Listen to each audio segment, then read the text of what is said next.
We have some breaking news on a major House vote on Capitol Hill. We have Manu Raju with us.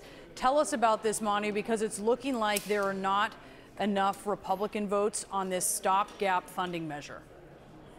Yeah, Speaker McCarthy about to be dealt a blow here on the House floor. Already 15 Republican no votes and counting, and all Democrats voting against it. Remember, on a party line vote in the narrowly divided House, Kevin McCarthy can only afford to lose 4 Republican votes. Already 15 of his own members voting no, which means this measure is going down. This bill would keep the government open for about a month past the Saturday deadline. It would also include spending cuts and border security measures, things that many Democrats oppose, which is why they're voting against it in lockstep. But some of those members on the hard right don't believe it goes far enough in cutting spending and also object to the way that Speaker McCarthy has run the floor so far, believing he should have moved on more longer-term spending bills. So where does this leave everything? The very likely government shutdown could happen because of this stalemate and divisions within the GOP ranks about how to move forward. Now, McCarthy has refused to say exactly what his next steps would be once this would collapse. I've asked them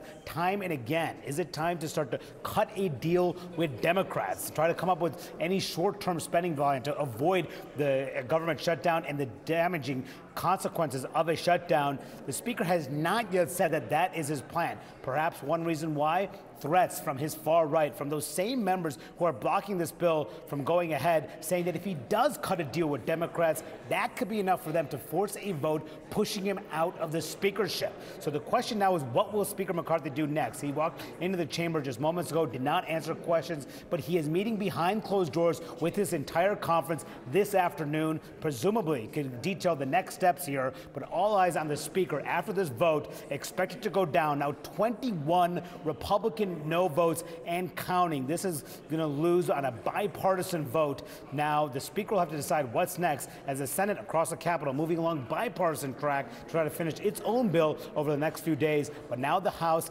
divided Republican conference, can't get a bill through to keep the government open. The Speaker has to decide what's next. Brianna?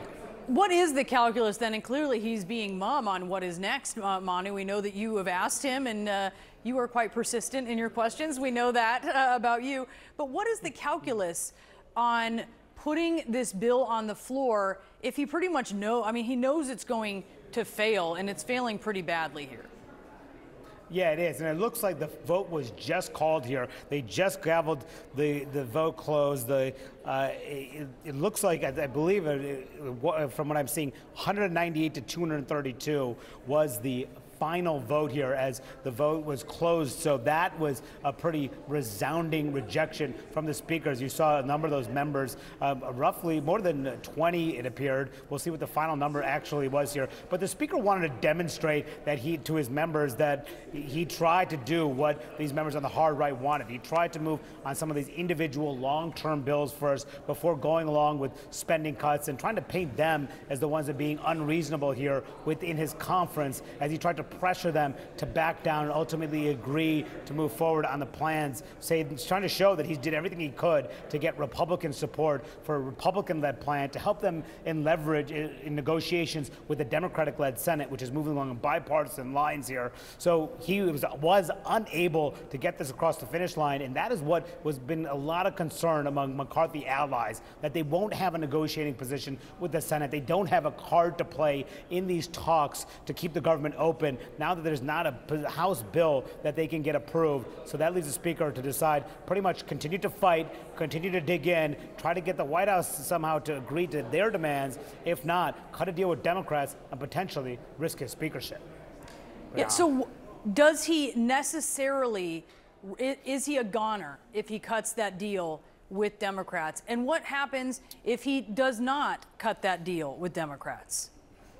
If he doesn't cut the deal with Democrats, this could be a prolonged shutdown. This morning, I asked him, will you do that? Is it time to do that? He said, I'm not going to surrender to liberal policies. He said, perhaps you guys want me to surrender, but I will not surrender. So he's sounding like someone who wants to dig in, wants to get some sort of concession with the White House on perhaps border security and immigration issues. That is what the Speaker himself has been talking about over the last several days here. But if there is a vote to actually push him out, remember, one member could call for a vote seeking picking his ouster. Matt Gaetz has been threatening to do this for weeks. A number of members who are aligned with him say if McCarthy cuts that deal with Democrats, they will vote to oust him. So that remains a threat. Now, if the vote happens, that would only require all Democrats and just 5 Republicans to vote to kick him out of the speakership. Democrats are still uncertain about how they will deal with it. They're wondering if they can wheel and deal with the speaker, extract some concessions, perhaps save him from the speakership. That is a situation that they are still grappling with, thinking about internally as this plays out.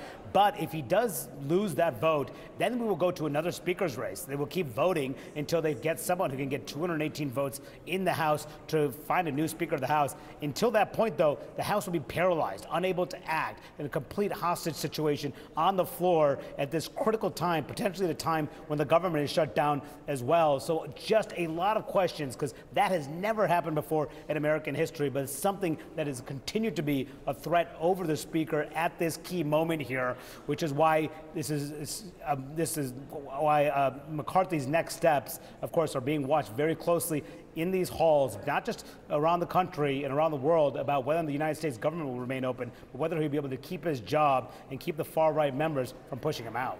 In this final vote now, we learn, Manu, 21 Republicans, that was the final count of how many he lost, could only lose 4, and he lost 21.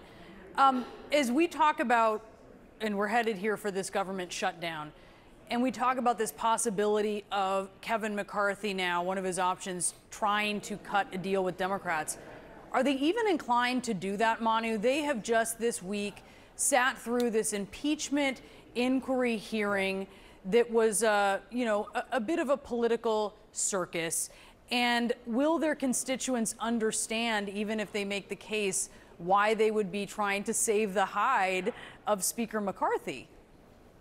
Yeah, and that's really a key question that Democrats themselves are grappling with. They don't know if McCarthy can give them what they want. Some of them say get rid of the impeachment inquiry altogether, and perhaps then we could save you from the speakership. That is something that it seems highly unlikely that the Speaker would do, given where his conference is at the moment. Now, the position of the Democratic leaders on that is simply non-committal. That's what Hakeem Jeffries, the Democratic leader, just told me earlier today. But also this, Brianna, Hakeem Jeffries says that Speaker McCarthy needs to put the Senate's plan on the floor. That is how the Democrats are positioning this moment right now. Put the Senate plan on the floor. But McCarthy opposes that Senate plan to keep the government open because it has money for Ukraine. It doesn't cut spending as he wants. It doesn't have border security measures, which is why people are concerned about a prolonged shutdown could happen here if there's no movement from the Speaker. Yeah, it would very likely pass the House. Of course, it would certainly seal the fate of Kevin McCarthy. We know that. Manu Raju, thank you so much for taking us through that. This key vote in Congress failing on a stopgap measure to keep the government open for 30 more days. So right now, the House of Representatives on cruise control toward a government shutdown this weekend without a plan to avert it.